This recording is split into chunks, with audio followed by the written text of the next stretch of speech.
we don't try to replace the meat. We don't say, hey, this is the meat, kind of, but not really. We go, hey, we say we're a different product. We promise we'll be delicious and we'll have a great time.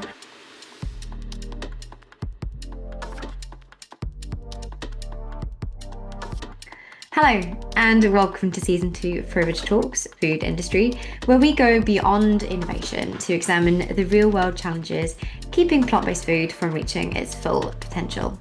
This season, Breaking Barriers, Making Plant Based Mainstream is your practical guide to navigating and overcoming the commercial challenges that alternative protein businesses face today. Hosted by me, Gemma Tadman, this season of our food industry show brings together leading founders, retailers, marketers, and investors to share their hard-won lessons, proven tactics, and fresh ideas. In today's episode, we're exploring how clean label innovation and upcycled ingredients can meet the food service sector's growing demand for sustainable, satisfying protein solutions. We're joined by Monika, co-founder and managing director of Brew Bites, a Frankfurt-based startup that creates clean label protein from upcycled ingredients. Hello, Monika. Thank you so much for coming on the show today. Hi, my greatest pleasure. So, to kick things off, please could you tell us a little bit more about Brew Bites and about yourself? So, how did your past experiences, lead to the co-founding of Brew Bites? So I think as a person, always been very passionate about food, and other passion of mine is science and technology and all of these bits. And at the end, what it all means, I love to see things from different perspective. So really what the whole company is about is looking at things that we already have, plentiful of it really, and just what can we do with it. So I think really my background in food tech and food science and all of this really came to in play when I saw what we have and I knew we should do something about it. And all I need to make the how. So this is what we've been working on since, and I love doing it. Love that. So much enthusiasm. I hope so. So your debut product, savory, protein-rich chunks made from spent brewer's grain, and pumpkin seed flour. What gap were you aiming to fill in the plant-based space when created Brew Bites? Right. So many companies and many conversations go about the protein. So like, oh, by this year we won't have enough. And this we all are very painfully aware of. And I think many in the space tackle this problem. What we also saw on the other side, we have this let's say lack of resources very soon and way too much resource we do nothing about right now. So why don't we just kind of take these two things together and basically use upcycling to solution for plant-based dilemma, so I call it. So Brew Bites is clean label, no additives, and only just four ingredients. What were some of the biggest formulation hurdles in delivering that meaty, satisfying texture while keeping the ingredient list short?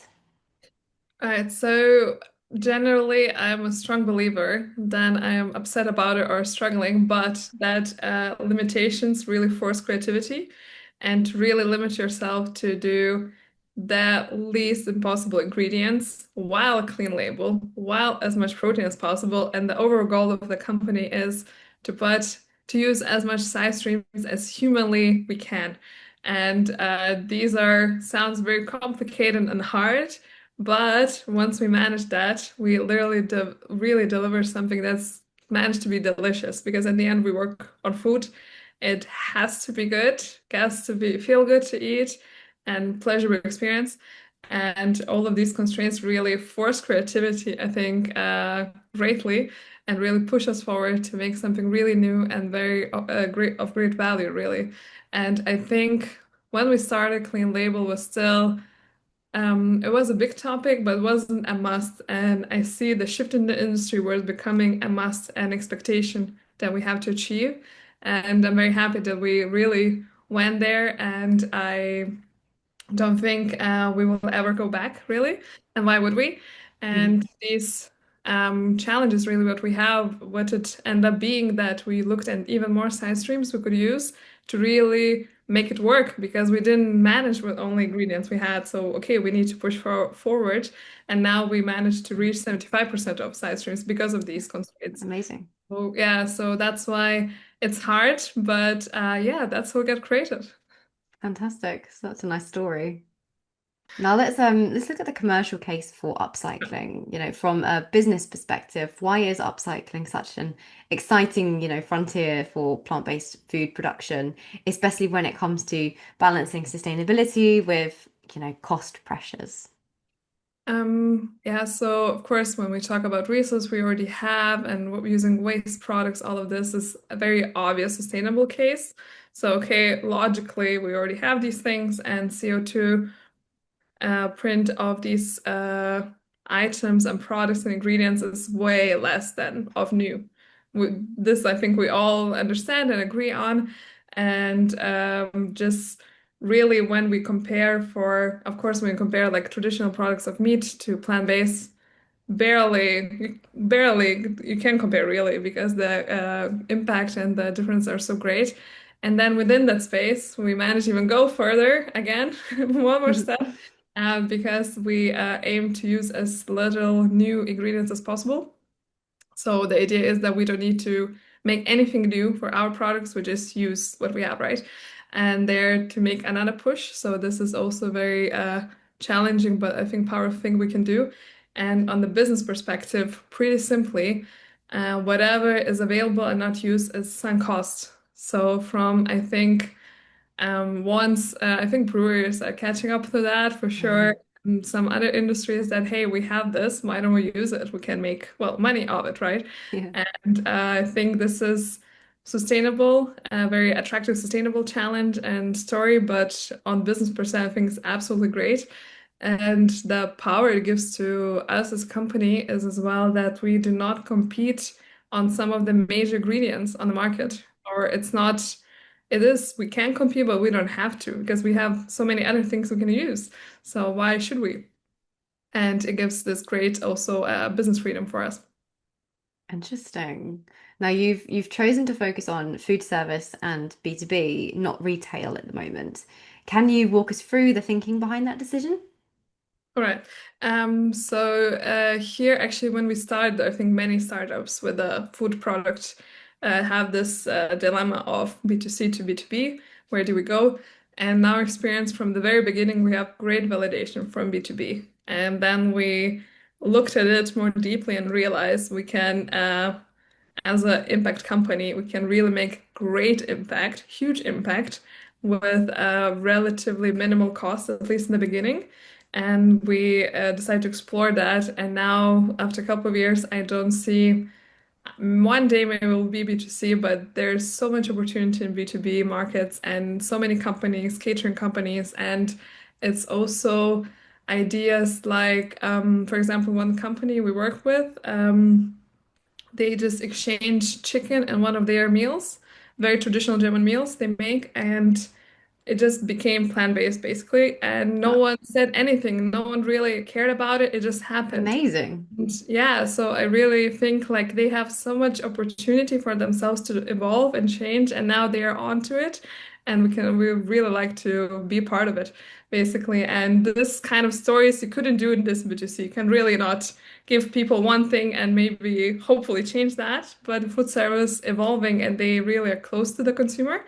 So I love that we can be part of that. What are, chefs, caterers, and institutional buyers really looking for right now when it comes to plant-based protein?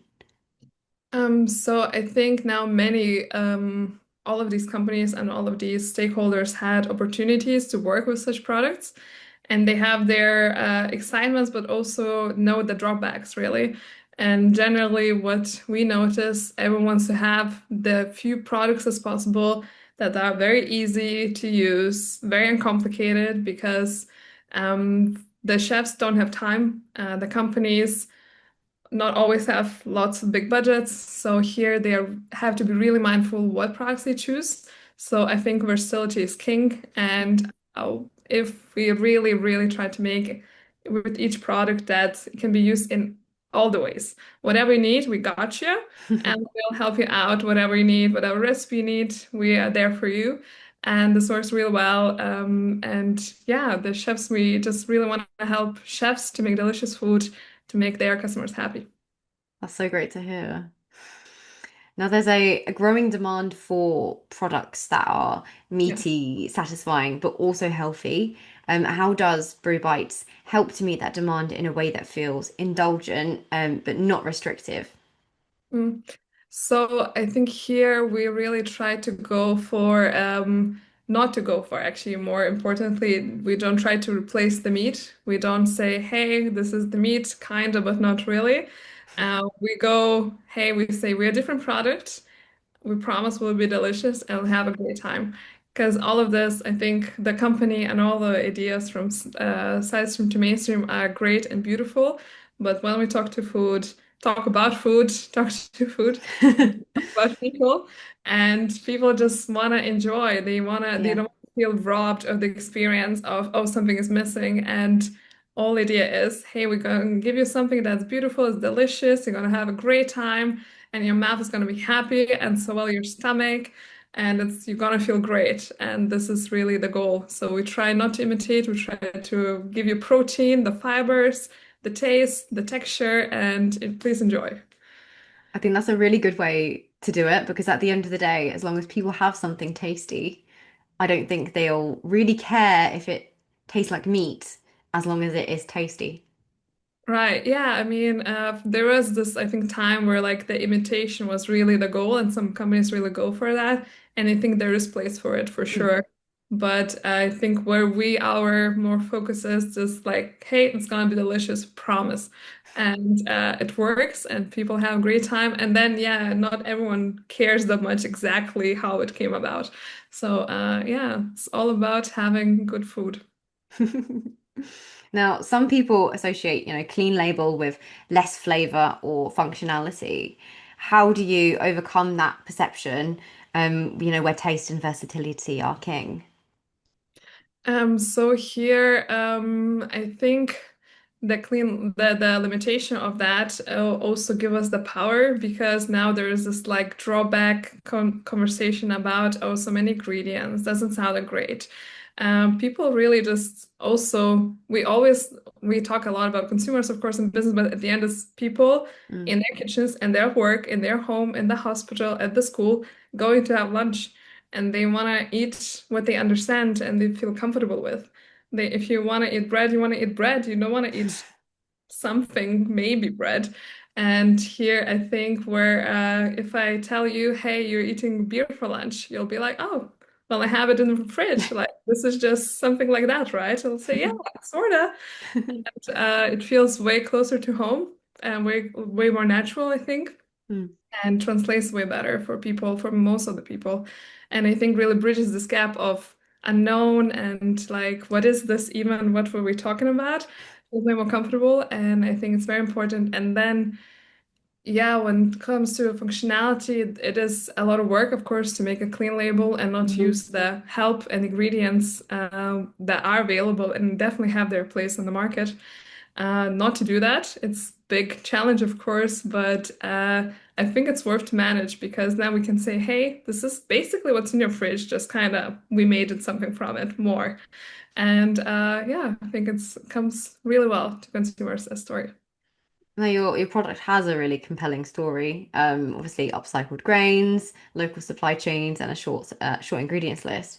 How important is storytelling and transparency when it comes to convincing your food service clients to try something new in their restaurants?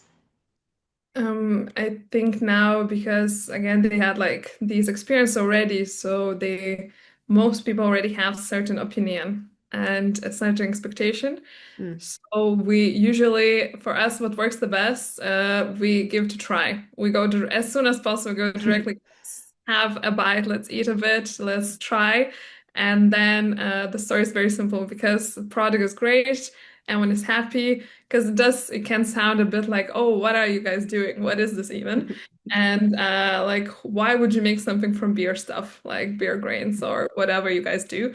And once people try, they see like, oh, it's just delicious. It's just good. And it's, what can I do with it? And you can do X, Y, Z, and Epsilon, and then I'll help you to do B and C too.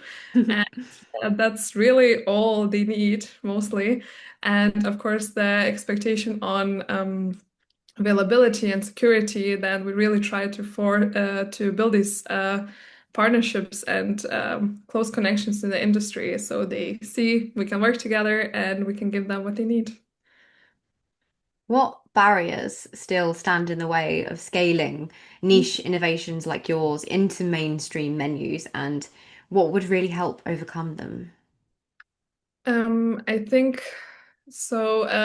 Food industry is one of those industries that, in general, innovation world of is a software or something else. There you can just make like MVP and go there and be like, hey, I'll sell you this, and we'll figure out together what you need, what you don't need, and it's all on the way. With the food, it has to be 100% secure. It's done. Our MVP is a product on your plate that is 100% safe to eat and enjoy.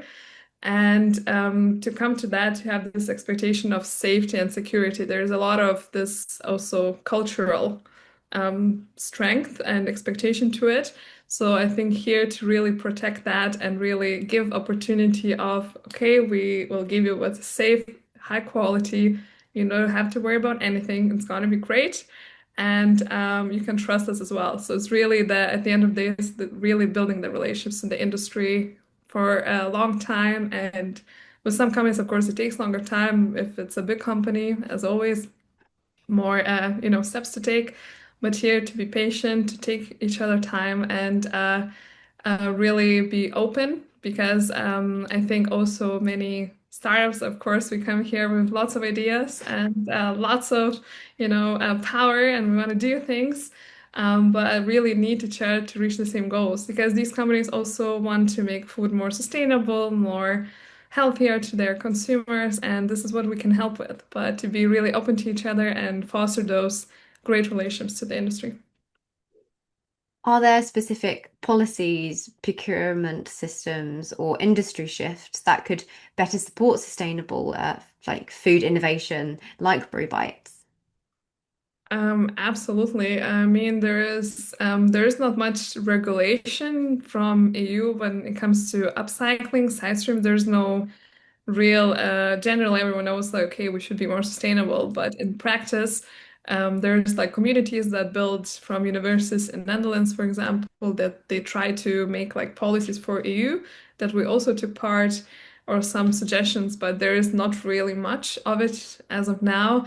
Well, I think the biggest impact as direct impact would be the tax because in Germany we our products are 19% tax when the meat products, the traditional meat would be 7%.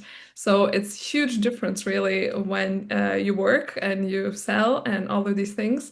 So I think this would be a huge signal from the industry, from the country that, hey, we think these products are important and we want to help support this growing industry. So I think this would be a biggest, I think, present to us in the industry if we get different tax. What's the biggest misconception that food service professionals and consumers still have about plant-based proteins, and how can we overcome these misconceptions? I think first is they are unhealthy, and farm chefs a lot of times they're a bit suspicious about certain products. And because they think they're not delicious, they're not good. So again, I can understand when people have certain experience that they, build on these experience, which is very normal, very human. But I think plant-based industry really has made a huge leap in the development. So we started really with 15 ingredients and all of these things. We did our best and we kept growing. And I think now we came here in like 2.0 of plant-based or even 3.0, where we really, I think we are our products and many other products, really, we are way more healthy than standard and traditional products just because of what we have inside of us of products. And yeah, that's really what counts. And on the chef's side is really meeting them where they are at. And I never try to teach them anything or like, saying I know better, but I try, hey, do you want to try? Usually they are interested enough to try. One has a bit of wonder in them. And when they do, they say, okay, yeah, let's talk about it more. And I think this is to just have this openness. Okay, I'll try once and then we'll see it. And they'll be like, okay, let's try once and then we talk. And to have this, hopefully everyone will have that in them. But I mean, lots of work has been done in the plant-based industry, and I'm really grateful for many other companies that did this labor. So we can say, hey, don't worry about it, we got this. So And as we come to a close, what's next for Brew Bites? What can we expect from your team in the coming months? so we are in very exciting time right now. Well, now we have a summer of, I think, a lot of change and growth, and we are launching a new product this year. So we'll have mincemeat. So first, Exciting. upcycled mincemeat in German market, and we're very excited about that. And also, we're growing our team next few months. So very, very big year for us. Oh, well, I wish you all the best luck. I'm excited to see the new product launched. Thank you very much, and me too. I hope you can have a chance to taste. Monica, thank you so much for coming on the podcast today. It's been really wonderful chatting with you. Thank you for having me and having us. And I'm always excited to talk about food and whatever. Thank you. And for those listening, you can find out more about Brew Bites by following their LinkedIn page and heading to their website, which I will post in the show notes below. For more support on your alternative protein strategy, get in touch with one of our experts at comms@proveg.org and head over to the New Food Hub.